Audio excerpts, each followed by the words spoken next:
live. Hello, and welcome to the Sunday afternoon hangout number 80 for Android Coliseum. We're going to mix it up today a bit. Even though Ryan is here, I'm going to be the host because I didn't have a lot to talk about on the topics that we're going to talk about. So I'm just going to try and keep us moving along and keep us within our allotted time frame.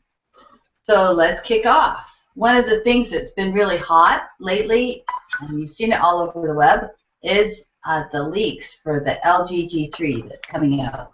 So Martin's going to talk a little bit about this. Martin? Definitely. I mean, one of the things that we've been able to see was one of the presentation slides at one of the events, and it detailed what the LG G3 is going to be. So, I mean, for everybody knows it's going to be having KitKat. I mean, LTE support, obviously. Snapdragon processor 801, storage capacity 32 gig, 3 gigs of RAM, which is actually interesting because a lot of the phones now are going with the bigger size memory. Display is going to be 5.5. I mean, it's going to be an IPS display, so it should be interesting to see. And 13 megapixel for the camera, 2.1 for the front, a 3000 mAh battery, which is going to be quite needed. I mean, with the resolution that we're going to be seeing in the screen, it's going to be interesting as well. So it's nothing to go crazy for, but from the what I've been experiencing on the LG G2, I mean, just the actual environment, the UI, and they made attention to detail. So I'm looking forward to see what's going to come out of this one down the road. I'm always interested in LG because they're kind of like Samsung in terms of their cultural moors, and I find they tend to add a lot of value-added things in that people go, eh? They make it worth it. Well, I find that about Samsung too. So and they're usually similar aspects. Now, one thing we were talking about before we started was how this has got it comes with 32 meg, and we were talking about how a lot of devices come with 16. And Martin, you said that they're even thinking of moving. There's been talks about moving to an all-cloud platform for the devices, so lowering the actual capacity in the phone. Now, whether that happens or not, I don't think so. Personally, it's more than likely a rumor if you ask me, but I don't see anything happening anytime soon. I mean, look, even the LG G3 is supposed to be able to take a 2 terabyte micro SD card, so think about it. What do you think, Ryan? Do you think this would be a good move for the consumer or just a really good move for the providers? Yeah, I mean, I can't say that would be the move people would want to go. I can't really say that because, to be honest with you, you go to any of the shops nowadays, and there is a heavy push for people to, especially in the iPhone realms, to push people into the bigger size storage anyway. So, I mean, if people are getting pushed into bigger storage for iPhone, it would be kind of silly to them to say, here's the 32 gig iPhone or an 8 gig S6 or whatever, right? You really couldn't do that, and justify by saying, but if you want more, you can just buy this extra card and do that kind of thing. That would be the iPhone move. Well, if you want more, you have to buy this extra accessory, and I see people will probably want to go, probably staying 16, but showing more SD card space. There are the elitists, as you said earlier, like myself, who want to have no SD card and just bigger storage on space. And I'm all for LG. I love LG stuff right now. Like, I really, I've liked what they've done in terms of the features that they've added. And 32 gigs as a standard is sort of what I'm looking at. That's why I really look at that 1+1 at 64 gigs as an option. If I get an invite, I'd buy it in a heartbeat. Yeah, I like lots of gig, especially if no SD card. I think that coming out of the gate with a large number of onboard storage is essential. Mm-hmm. Let's wrap this up with your comment, Martin, and then we'll move on. Sure. And just recently, I was reading an article where some software grads, if I remember correctly, were working on a way to reduce the actual, I should say, energy consumption of flash-based memory, and be able to actually improve read-write performance by almost 600%. And this would be done software-based entirely. There would be no hardware modification. So technically, everybody could have that software update afterward once it's released. Yeah, that would be nice because I know one thing that people tend to talk about too are SD card failures. Hmm. So, And this would improve. This would improve dramatically. the stability. One thing that is really Canadian, and sorry I didn't give you guys a chance to introduce yourselves at the start. We can introduce when we go into our app Coliseum. Is that fair enough? Sure. Sure. Okay. One thing that Canadians really care about, I would say, is our carriers, and we have the big three and then some little ones that can't really supply the coverage that the big three can. There's word TELUS was looking into buying Mobilicity, and now they're not apparently. What do you think about that, Martin? Do you have Well, comments? from what I've been able to see is they were going to or trying to acquire Mobilicity on the fly, but apparently they got slapped for trying to do that, and now they're backing out of that purchase that they were going to do. So I think the government meddled into this one and said, yeah, that's not going to happen, and yeah, if you do it, you're screwing yourself. So now they've abandoned the purchase for $350 million. Whether or not Mobilicity will survive, we don't know because they've been in financial hot waters as well as other smaller carriers. But we'll have to see in the end what happens. You have a comment, Ryan? Yeah, I mean, I guess Industry Canada's kind of stepped in on this one because they said we don't like the control of the big three anyways. They really want to sort of see a diminishment of that, the big three owning a bunch of little smaller MVNOs and stuff like that. So they didn't want to see that happen to Mobilicity just becoming a smaller carrier or whatever. So I'm guessing that's why they said, listen, if you buy this, we're going to remove you from any of these Spectrum auctions. And I think they actually got banned from the last Spectrum auction. Yes. The 2.4 one. Anyways, because of they were doing that. So they said, no, because you're flexing too much of that muscle or whatever you want to call it. So they pulled out. But I guess, I mean, there's always another side to that coin. That the fact that, like Martin was saying, that Mobilicity was going under or is in financial difficulty, and TELUS was looking at a way to sort of help customers. What I would like, though, is even if the purchase was allowed, that they remain independent from the parent company. That's always a tough thing because, that's what Kudu and Virgin Mobile are all supposed to be independent, and they're only kind of independent.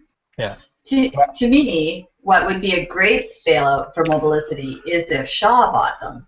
This would allow Shaw to extend out into the cell phone, be a cell phone carrier because they were thinking about that before. And it's a great support for coverage for their Wi-Fi network because right now Shaw has an excellent Wi-Fi support network, but you still never know when you're in that zone or not. So this, if Mobilicity is looking for something, I think that Shaw might. Where is Mobilicity? Do they have as a greater coverage? I think isn't it only? I don't even know. They're not here, so. I'm gonna see if I can answer that for you guys. Yeah. Mobilicity is similar to Wind. Google. They operate around the same principle as where they actually installed their own equipment. And they have what they call the unlimited zone, which covers pretty much the city, and then they have the away zone, where you actually pay extra to use your phone. But what I'd like to see is a competitor like Videotron that's actually been buying a lot of the Spectrum market on the east side and on the west coast right now because they're trying to breach the market. If they could step in and say, grab Mobilicity, grab Wind Mobile, they'd be at the exact same level as Bell, TELUS, and Rogers. Now you would have a fourth big competitor in the market. I think we have to remember too that whenever I hear people complain about the big three, they're controlling the prices and stuff like that. I always remember in Vancouver a few years ago, there was a gasoline fuel company that was coming in and saying, "Oh, we're going to undercut the majors. We're not going to go along with their pricing and stuff like that." And they didn't last long because people wouldn't buy gas from them. And they had the same. I mean, everybody gets gas from the same place. I know you're not supposed to say that, but they do. And they just could not gain traction. They couldn't get enough of the market share, in spite of being at times a good 10 cents, 15 cents a liter lower than the big three. So it's Yeah, always hard to tell how more competition will. I mean, for myself, I mean, if they could, Videotron do a push for what they're offering right now, you have a package for $49.99 where you have your unlimited phone usage, unlimited data. They actually make unlimited data, but the way they do it is they put you unlimited, but when you reach your cap of your 6 gig, then they're gonna then they start throttling you. Throttling. So that's Which how still, 6 gigs is a lot. Like you Yeah, would really I have mean, to. I have a 6 gig package and I'm not even reaching it. I mean, I may be doing about 4 gigs in a month. See, I have a 3 and I barely scrape past 1.5. I have a 1, but I have Shaw cable. So I get anywhere I'm on Shaw Open, I jump on, and I finally just got on the network at work. Okay. So that's where. But yeah, you know, different people use different amounts, and they shouldn't sort of have a gun held to their head about it. I mean, I do like the approach of data, like where they actually offer you a data package where you can actually go above or go under, and depending on how you do it, it's actually prorated for your month, and so that you know that if you've used too much that month, you know that if you don't use as much the next month, you still won't pay the extra because, well, you didn't use all that extra that you're allowed. Yes. And so that would be like that would be what I would call like being able to bend the service. And they should be able to do that. You know, like if I'm at home, I'm not using all my data. But if I go on the road, there's a chance that I could use all my data in a week. So it'd be kind of nice to have that relief of knowing that I paid for this data. I should be able to access it, you know, within a couple months. Yeah. But I guess if that's what you want, you'll go with Kudu and you'll buy your things. Different business model. Let's move on. One thing that was really, I saw a lot on my Google Plus feed was how Google is enabling setting reminders by voice, and timers.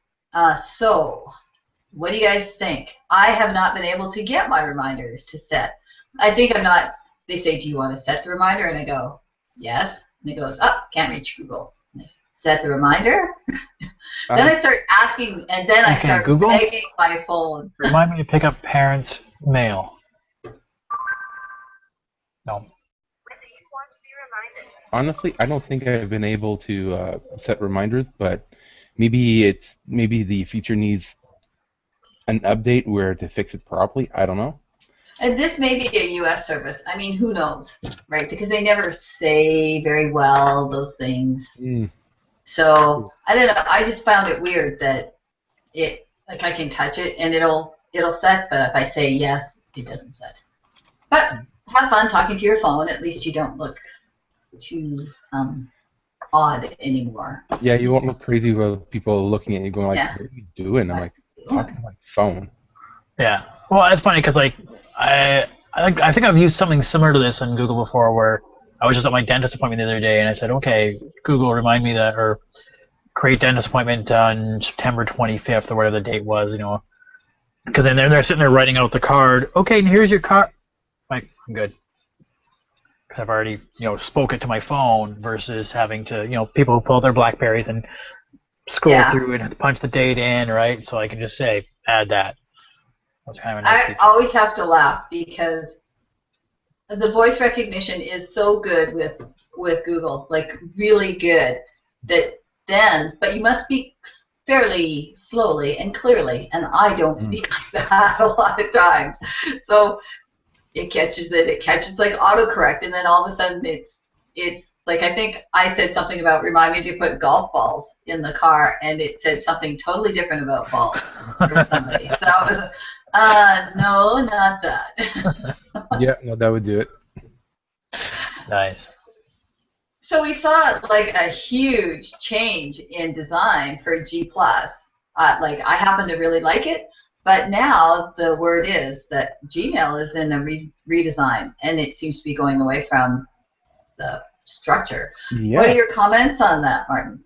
Well, for me, I mean, I'm looking forward to it. I mean, if they're actually completing or going through a redesign phase, The only thing I can see is if they've done it over to Google Plus, they might be actually trying to do the exact same thing to Gmail to bring it in line with their all their different applications. So, I mean, the only way we're going to notice is once the APK gets posted or somebody gets an update, and then all the other news outlets are just going to start posting all about it, and then we'll know exactly what's going on. For now, And we'll have a pile of pictures in our feeds. Yeah, pretty much. Yeah. Ryan?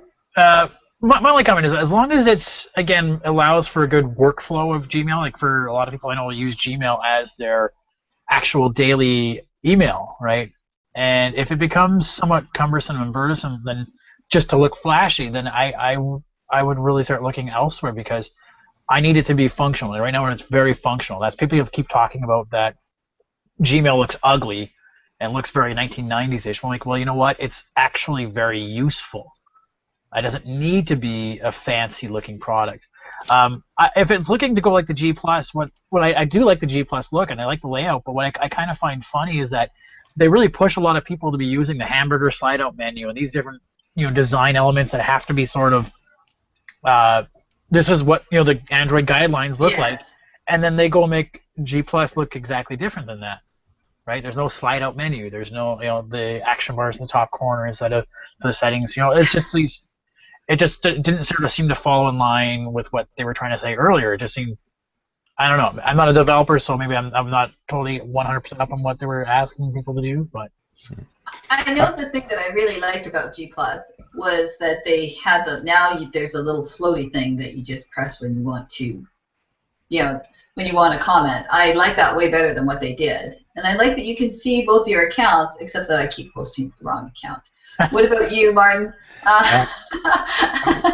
For myself, I mean, I prefer fancy, but it has to be functional fancy.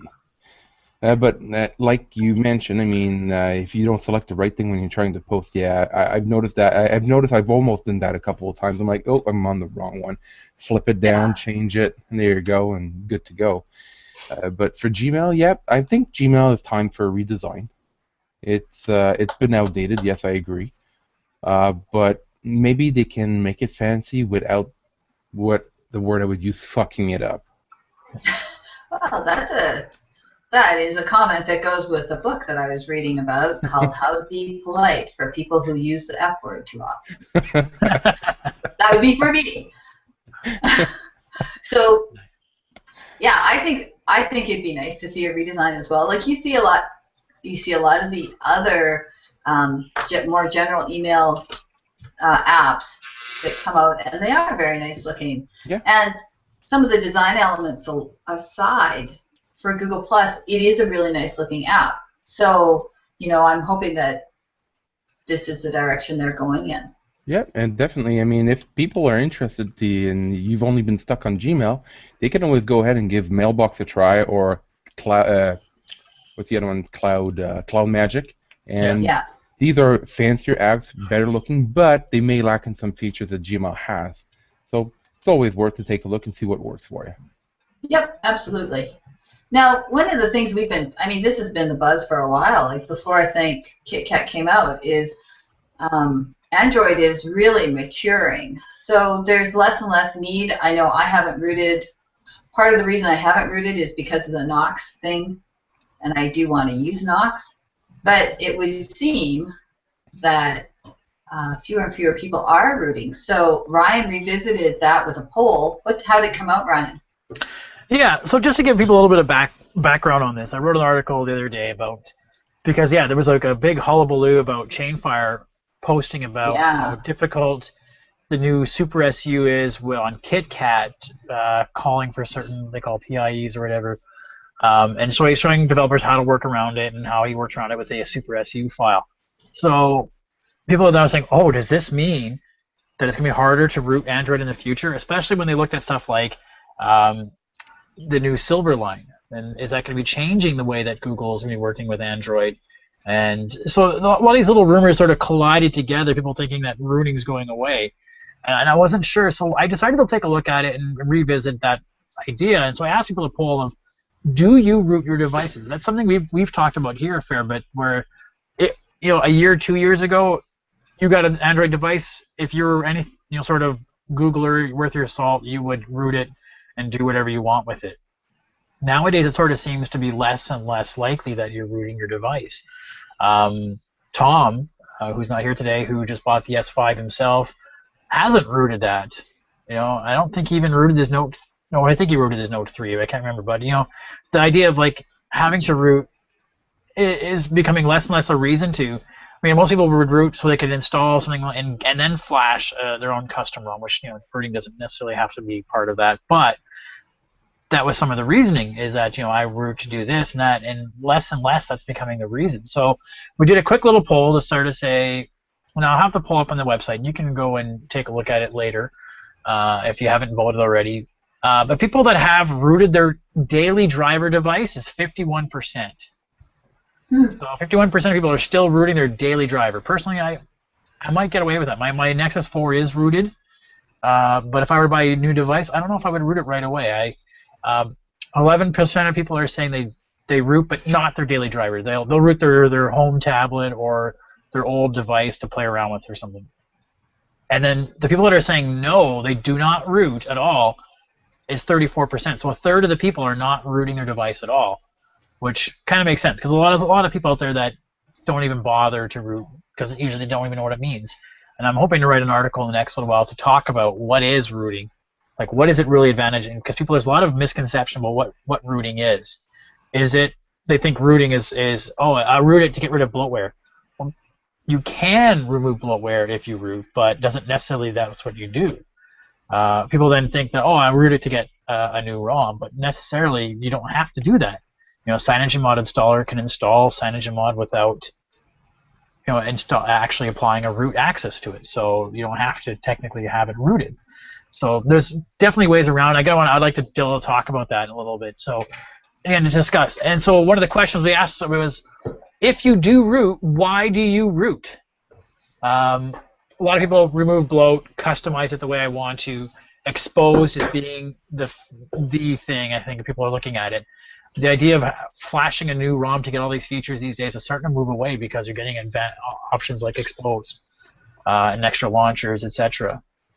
The last question I asked was, do you think Google would make it more difficult in the future to root Android devices? So make it more in line with idea of like jailbreaking on an iPhone. It's possible, but it's not as exactly friendly or easy out there. A quick poll on that. So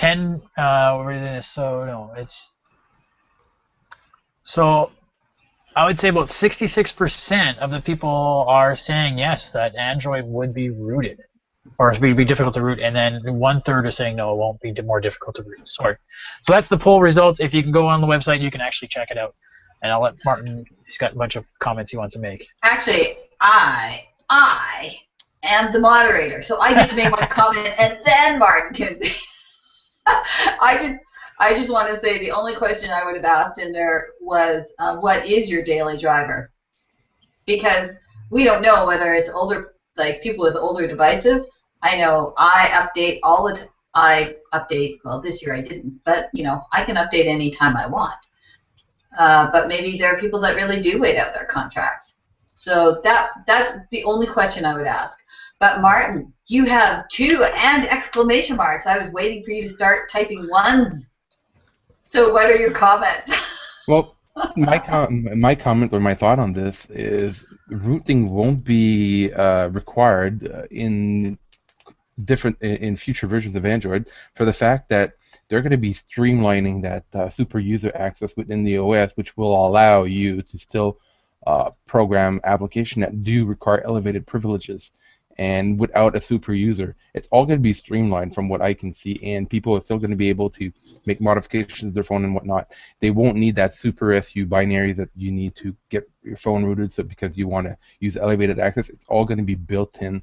It's going to be streamlined. It's going to be put into place where it's not going to be what I call riskware, where if you're rooting and you install an APK that's a malware or that tries to access root, whatever else. It's going to be controlled, yes. Will it make it difficult? No. And is it going to be a thing of the past? Probably. I tend to agree. I think they will. I really think already that if you can figure out how to get the developer options open, then you should be granted a certain level of admin privileges that, more and more apps are asking for those admin privileges. Yeah, and an example. Go on. And an example of that is CyanogenMod. They have super user access built into the ROM with the proper APIs and the proper level of access. So I'm thinking that future versions will be similar to that, where everything is going to be streamlined, and you won't have to hack your phone. And I think that that's important for Android to implement as well, because already, Samsung's sort of come out in the lead. I know people hate Samsung, but, they are the ones who popularized Android, and they're leading the charge again with security. So, they have the Knox thing, and now that they've had it out for a couple of years, and, Google, Android, the Google experience for Android is finally starting to look at having built-in security. And yes, there's a lot of people that won't need that. Mm-hmm. But there are always going to be people that, when I hand you my phone, I would like to be able to just be in default Knox mode and then say, yeah, go to this other, not exactly multi-user, but just that simple, here, use this. Yeah. So, I think that rooting is going to go away, or certainly become substantially harder, because they're going to want to compete in the BYOD. So. Well, that's why they're bringing in that company. Google has bought the company to buy. That's the other rumor we talked about. Yeah. So, anybody have a wrap-up comment? Because then we're going to move on to Ryan's going to talk about the Moto 360. Is that coming to Canada? It's still fairly new, right? So the idea that 360 and where it's coming to, we have no idea. It's still a rumor. When I brought it up was there was recently a little contest, I guess, Motorola is having, where I helped them design some of the screens for the Moto 360, and you could potentially win one of the Moto 360s when they come out. And so then people with the sharper eagle eyes decided to go through the contest ratings about the contest and found that it said Moto 360 suggested retail price or value of merchandise or whatever when you win, because you have to put it in for a legal reason of what the value, what you would win, was $250. And there was like, oh, so the Moto 360 is going to be $250? Is it going to be $250? That's awesome. Is it too expensive? Is it not? And Motorola even came back and said, well, that doesn't necessarily mean that's the price we're getting. That's what we had to legally put down on paper, that there's some value attached to it. Now, it's not saying that it's going to be more expensive, because I think technically, legally speaking, they would have to put a price that's higher than it would probably be. So is the Moto 360 going to be cheaper? Because, what is a good price, right? So $149.99. Right. I think that that's going to be the absolute, I think that that's probably the price inflated by at least 150%. So, it's going to be, you said 250 was what they put? I think that's what they put there, yeah. Yeah, so I think that the price is probably going to be just over $200 to buy outright. But that would just be a guess. Because,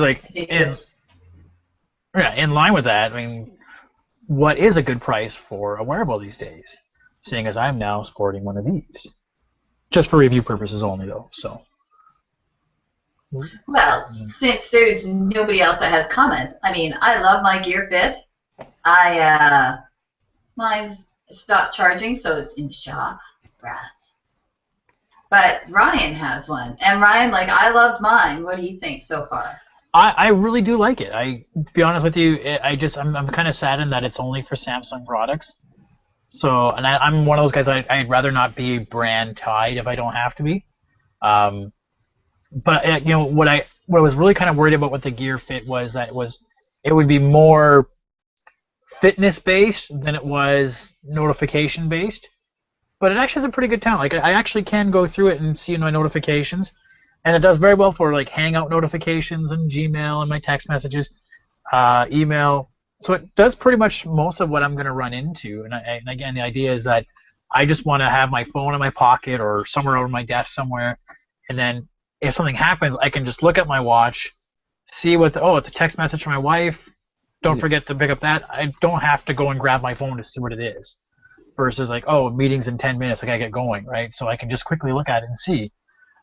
Yeah, it does come with stuff like a heart rate monitor, which is kind of cool that you leave it on your wrist and it'll measure your heart rate. It has the sleep tracking, which I'm using to see how much do I actually sleep through the night to make sure I'm.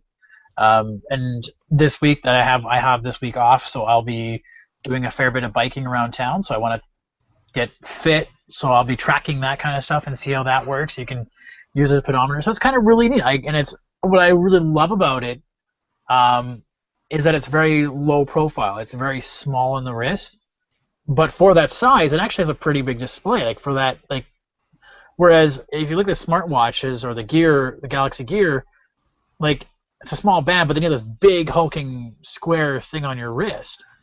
So it's right in your face. Whereas this is kind of really small, but it utilizes that amount of space very well. So as soon as somebody saw it, they would be like, "Holy crap! It's a display on your wrist. That is awesome."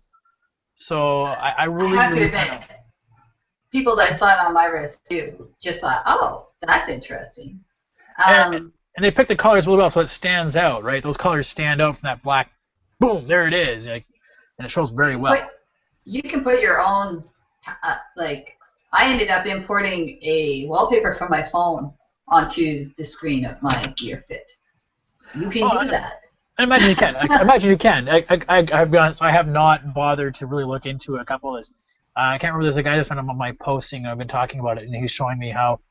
I think you were on that post too, Cass, and talking about different things you can make it do, like make phone calls through Bluetooth, and it seems there's more you can do with it. I just haven't got myself into it yet, so. Yeah, like I think that, and it's a shame, like they use that Gear Fit driver. Like you can't, it's not like it just automatically links up with your phone. So I don't know why that Gear Fit driver isn't available for more devices. Yeah. It just doesn't make sense to me. You're already including a driver. I wonder if we could just, has somebody tried to hack it, just get the APK, put it on the device? I think people have. I was under the impression that people had. I thought somebody they had too, yeah. So it'd be kind of neat. I mean, like I would like to try that. I mean, I'd like to also try the LG Life Band. I'd like to try the Sony one as well. Again, just to give these things. I think this is the year of those wearables. You will Except see this for Martin. more. Martin's waiting for the big square. Martin wants the big square. Or the Moto 360. Well, and I think it depends on what you want. Like for me, I want a fitness band first and notifications second. It would seem that you're kind of on the fence, Ryan, about which one you want. You want both functions. You just, not sure about. I would say notifications first. I want that first. And if it does the other things, that's all bonus and extra features. That'd be kind of cool. But yeah, if it was just a fitness band, I mean, you look at me. I'm not exactly a fitness guy, so that would be kind of lost on me. So. And Martin, you're looking for a tool that actually doesn't focus around fitness. Nope, it definitely would act as a link between the phone that's in my pocket and my backpack, and so I can just do what I need to do on the go anytime. Like swipe through messages, give it a command, start typing a message by voice. I need to call this number and go ahead and just do it. See, I'm not big on being able to use my device to interact more. Like I really don't care to say, "Oh, text message Mandy, I will pick up the milk on the way home. I'll see you at 6." I'd rather not send that text message. I would pick up the milk at 6. That's fine. But no, I really don't need. I want to know what is it, and is it worth me going to my phone to pick up my phone? If I can, you can do like those canned messages, like sounds good, see you later. Those things might work out, but I think more or less I want it as a warning system. Hey, you have a notification. Go check your phone for the rest of it. Go do something about it.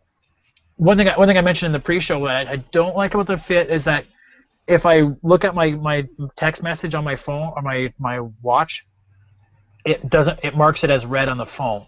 Whereas the Sony smartwatch didn't do that. It wouldn't mark on the phone that the text message had been read, because often I'll leave my watch on and my phone somewhere else, for a couple hours at a time, where it'll say, and so I'll have totally forgotten that I got that text message to get to it.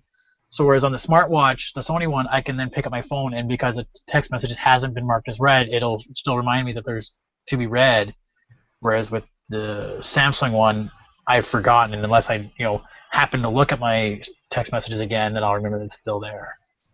Yeah, it's too bad that you can't just do something where you can tap it to say, "Oh, attention needed later." Yeah. So that you can follow up. But Martin, you had a comment. Yeah, can't you just disable that feature so it just doesn't mark it as read? Again, I've only had this for like 2 days, Huh. so I'm still playing. Possibly, but it's just one of those things. Immediately, I noticed automatically about it. So I was Okay. like, oh. Yeah, I'm not sure on mine whether it marks it as read or not, but I'm not using messaging either. So I'm using hello. So it may just function a little bit differently. Well, let's move on. We have no ROM updates, but we do have some. Last about the gear. I had the Samsung S5 I'm reviewing as well. So if you guys have questions about the Samsung S5, I'm using as my daily driver. By all means, ask away. I'll be having a review up by the Friday, and my Z2 review should be done by today and out tomorrow. So. I have a question. Like, I have looked at it in the store, and like the bezels seem very big, and this seems like another jump up. Like, I wasn't all over the G3 when it came out because it felt big, and then the G4 came out, and it was, the GS4 came out, and it was okay. And I think I'm at the same position with the S5. Like, it seems big and bezel-y. Is it big and bezel-y? I wouldn't say bezel-y. There isn't a lot of bezel on the edges. On the bottom and top, yes, there is.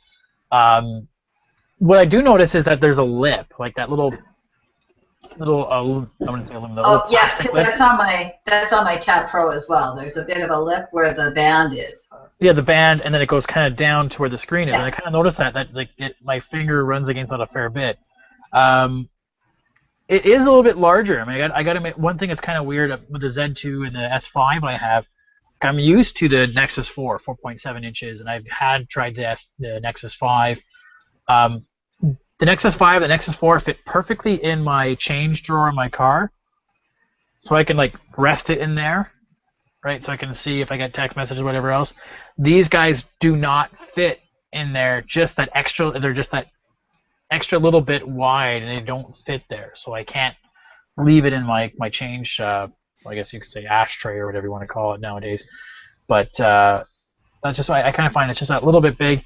I do find the S5 back. Is it got the fake leather back? Yeah. It's got the perforated. Yeah, it's got the Band-Aid back, they call it, right? So I mean, it does make it feel a little rubberized, but it isn't smooth, but it's kind of that rubberized feeling, so it is a little, so it won't slip, right? I really like that faux leather business. The plastic leather thing they did. I really like that for feel. I think it's the same material they use in the Note 3. It's just that little perforated dot to make it look like the Band-Aid, right? So, but what you were going to comment, Martin? No, that my comment's already been addressed. Okay, sorry. I looked up and I thought, are we chatting away about the S5? And Martin wants to say, I hate Samsung. You want to be that jerk on the street that has to jump in and say how much you hate something. Of course. You have to. But it's really not relevant. Let's move on. Now people will stop listening to us because I said that. Lots of firmware updates. I know the one that I was seeing a lot of is the Note 8 ever back to Samsung. Samsung hates people as the Note 8 ever getting updated, and yes, it did. So take it away, Ryan, with the rest of the updates. So I got the update for KitKat. Now, apparently, Cassie, did you get the update in yours? Yeah, I did. But, Okay. I had rooted before. Yeah, I'm not sure that, So we're kind of wondering whether or not, because we both had rooted and essentially installed a, I think it was a European 4.3 update or 4.2.2 update. So yeah, it was 4.2.2. So technically, we might be running on a different version, but I got the update, plugged in the keys, updated, boom, no problem. It's kind of cool. I'm not sold on it, but again, it's an update. Any update's better than no update, right? So. Did you? I saw some complaints about the stylus being offset when you on the screen. Did you have that problem? I did not. No, not that I've noticed. Okay. on it. So You always hear that. I mean, I did lose root, and for some reason now barbecue screen won't work for me. So I'm trying to make that work. Even the non-root version won't take that. So what else updated here? We got Razer HD, Razer M got KitKat, the Sony Z series, the the ZL, ZR, Tab Z got KitKat, the Z Ultra, Z1, Z2 already have KitKat. And then into the app updates, we saw the Google Play. Sorry, Wait, Martin had a comment. Sorry. Yes, I I'm did. pretty sure. Yeah. I wanted to make a note on that one. Is the Samsung Galaxy Tab 10.1, the original? There's a post on our site, Android Coliseum, and it does run KitKat. It runs smooth. It may not be smooth for some application, but for most part, it's pretty good. I did the exact same thing also with the Tab 2 first gen, and it's working perfectly well. You might have to customize the kernel just a bit so that you can get to working with optimum performance. Well, and there's no reason why you shouldn't be able to run these updates. Things are getting sleeker. Yeah. So unless you don't have, like, I don't know.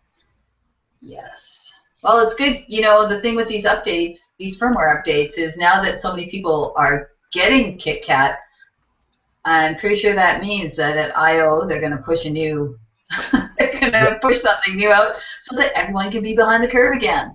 Mm-hmm. So carry on, Ryan, with the app update.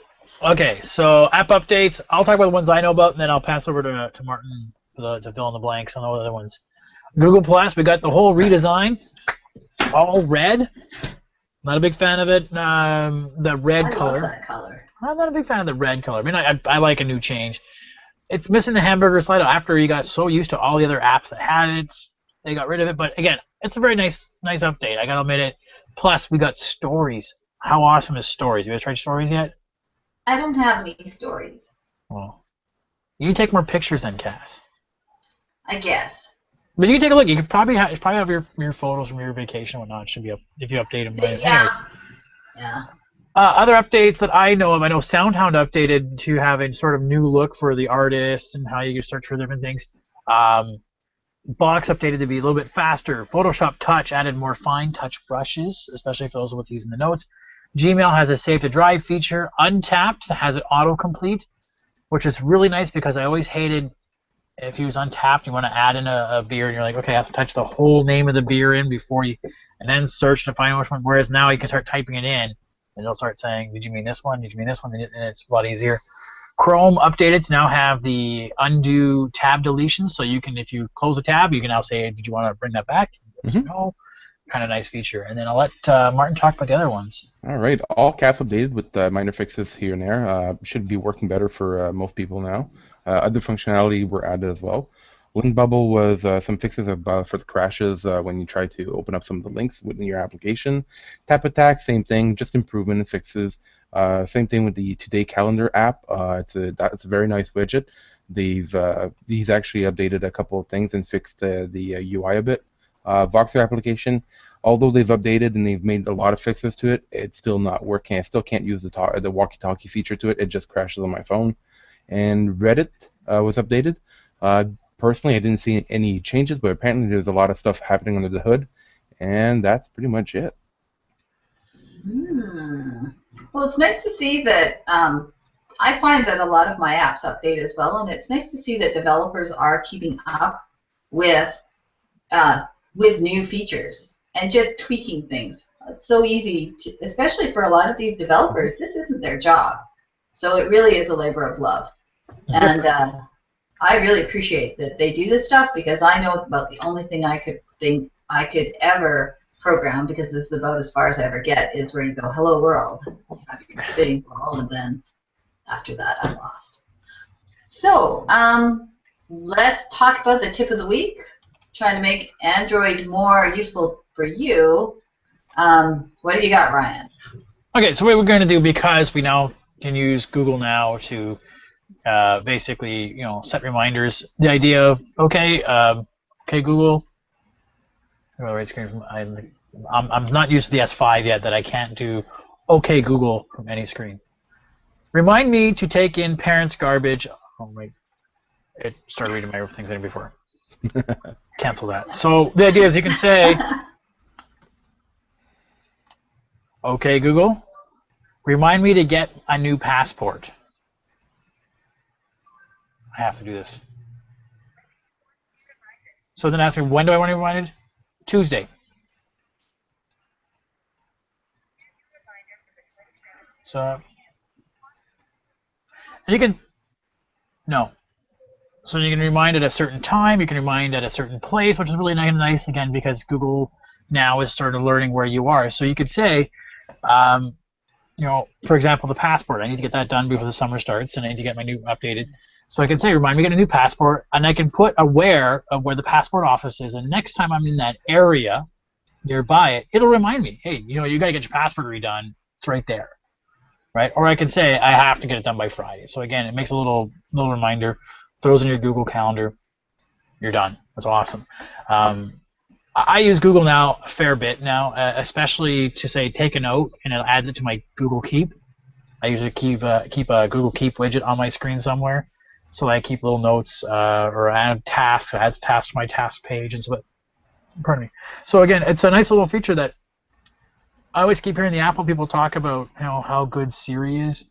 I think Google now can really take it out of the, you know, knock that out of the water in terms of what it can do for you. And with the OK Google option on these apps, that it basically will actually recognize that phrase, so I don't have to hold down the Siri button to bring Siri up. I can just say the phrase OK Google, and it does it hands-free. So really good, especially nowadays in when you're driving in the car and something hits you, and you can just say OK Google. That you can say and make a remind yourself, so I don't have to pull my phone out, hold the button down to bring up Siri, right? I can just say that phrase and add that, because especially we talked about before, the chances, the ticket fines have just gone through the roof right now. So I think it's $260, and the police are hugely going after that. Having a phone on your other seat is not enough to say that you're not using it. Oh, wow. They can make a claim, and actually in our city there's a nice little sting operation going around with the police. They've been doing where they hide in plain sight.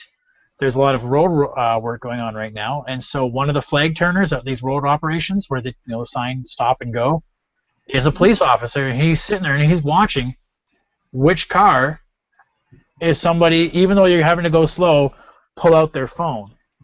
Or they're watching for seatbelts or whatever like that. So they're watching for that, and they'll say, "Look for the red car. Might have his phone on."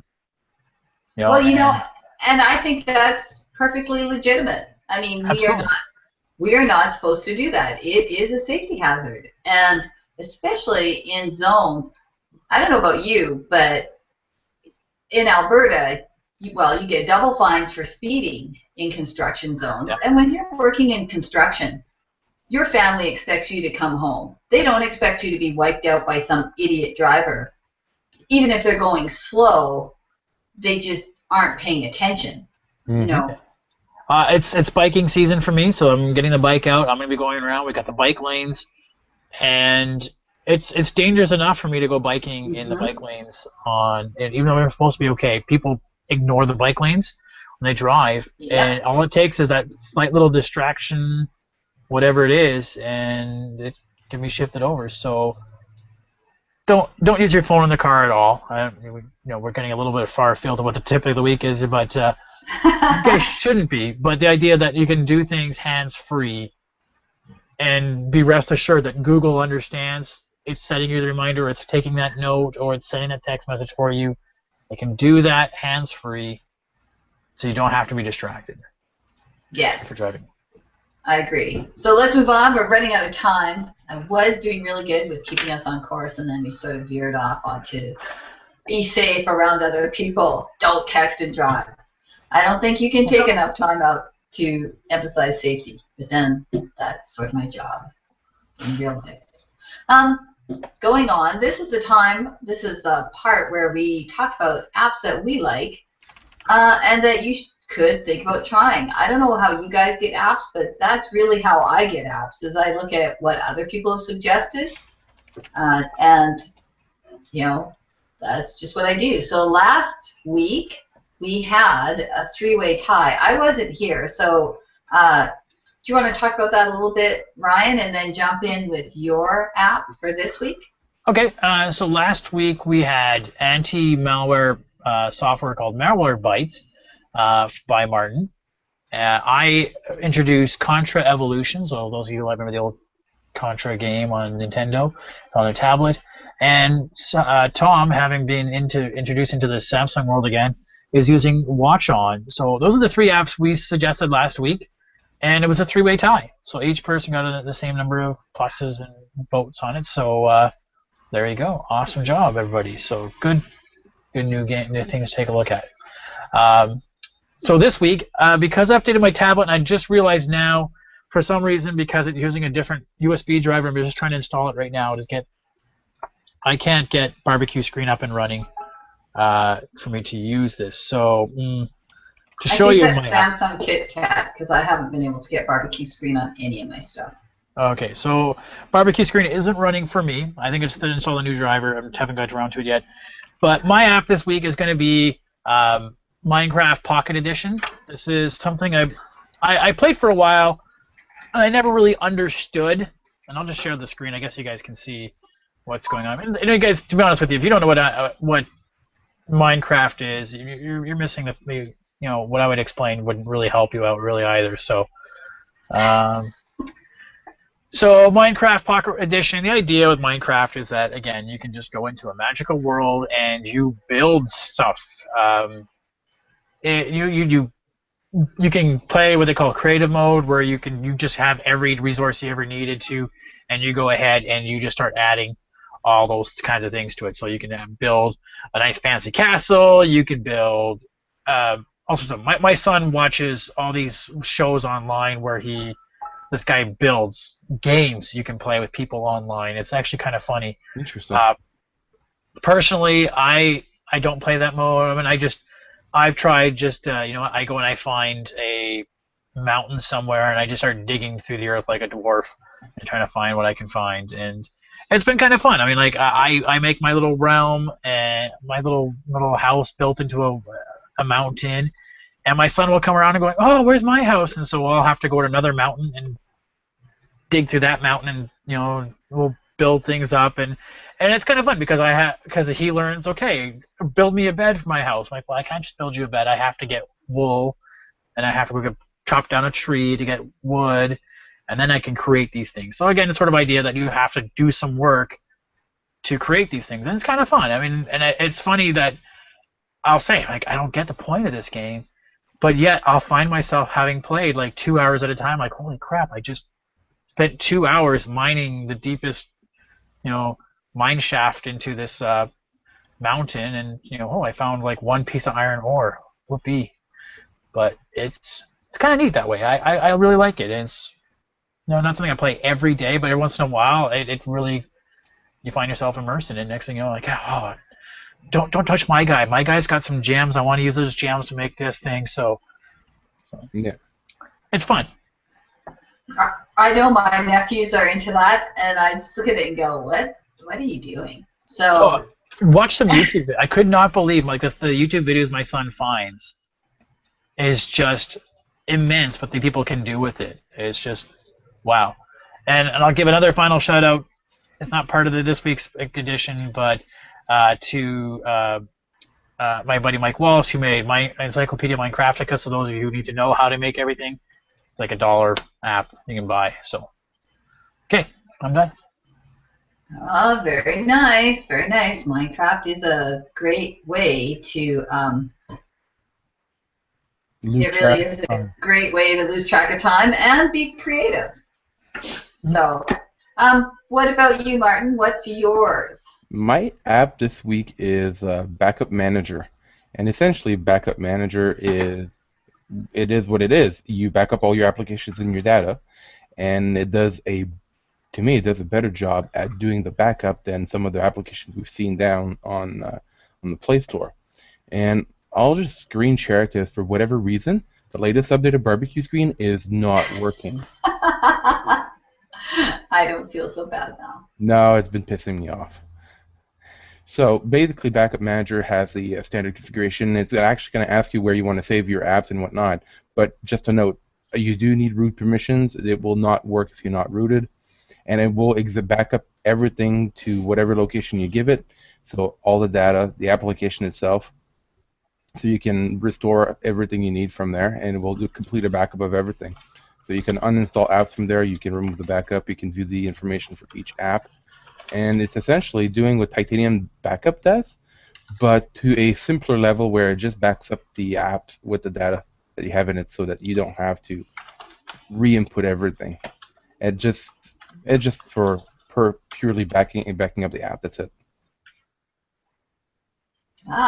So I'm sorry, my thing was crapping out.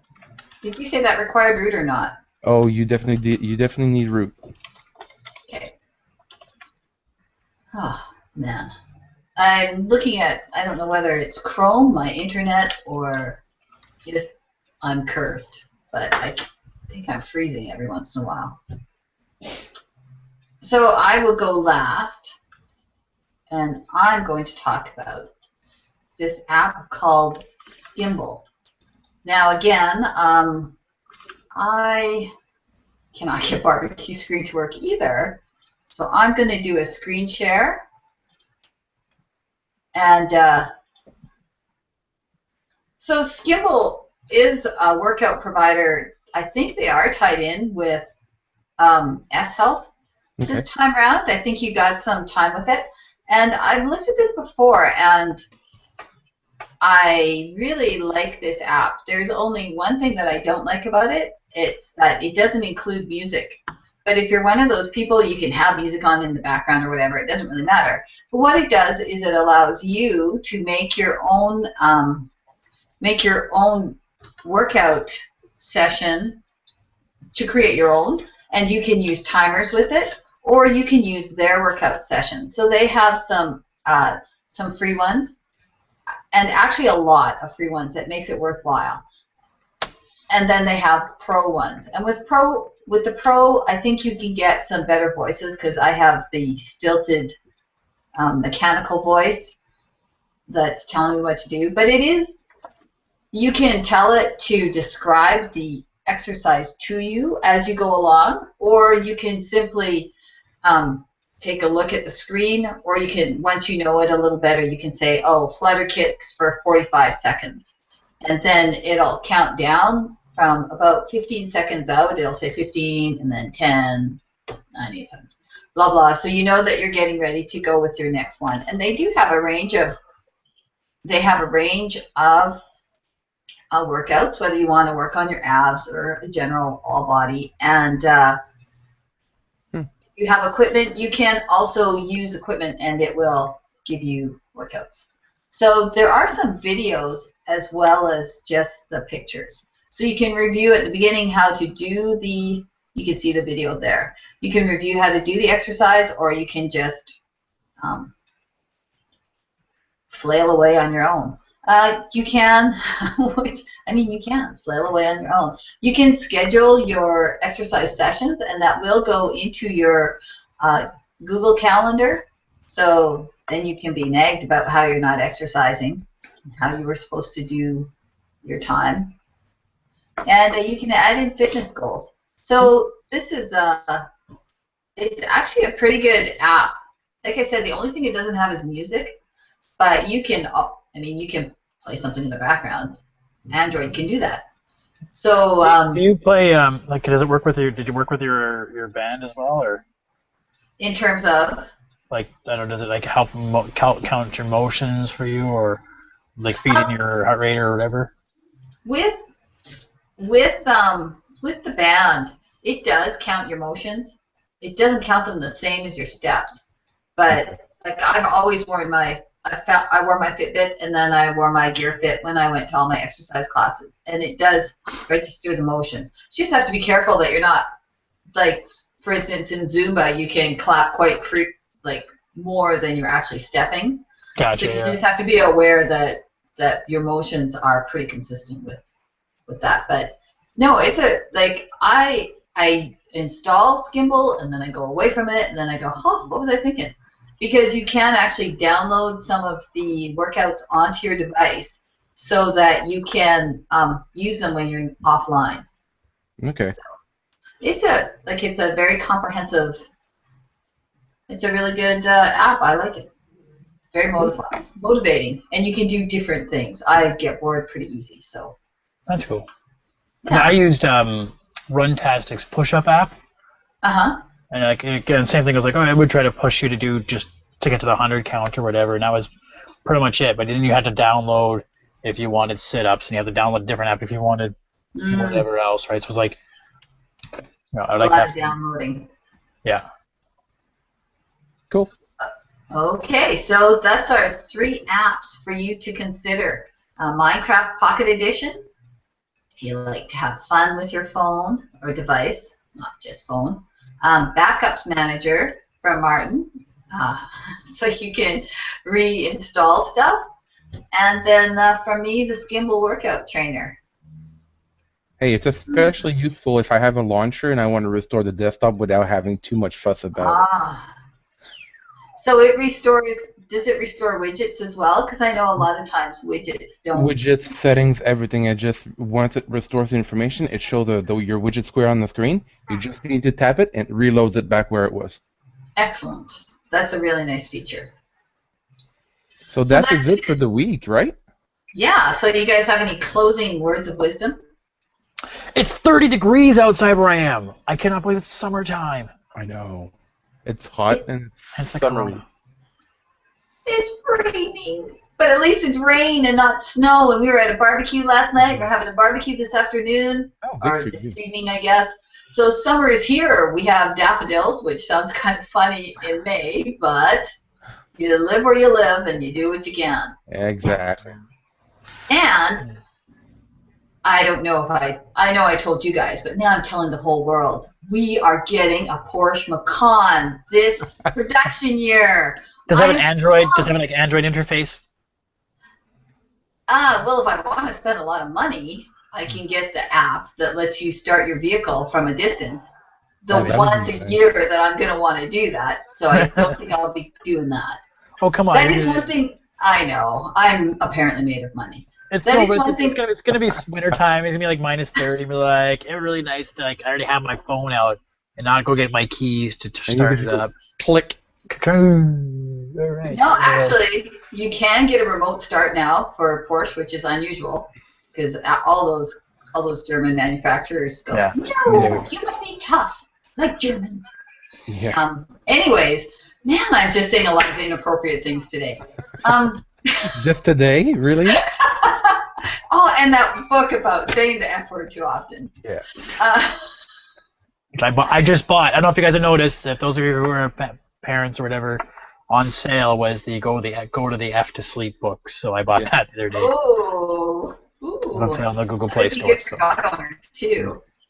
Yeah. But anyways, drifting off topic immensely. That's my news. What about you, Ryan? No, Other than you bought those books. I'm going to be playing with this S5 and the Gear Fit. I'll be trying to do some biking because now it's good weather outside. So you know what? These devices are awesome, but it's always a good time to put them down and get outside and enjoy the summer when you can because we don't really have it too long, guys. I know. Yeah. All right. And remember to keep hydrated and have something cool on your neck when you're out on those long bike rides. Mm-hmm. You don't need you getting overheated. No. Absolutely. All right. All right. Take care, guys. I think that's it. Adios. Adios. We'll see you next week. Be in June. June. Ciao.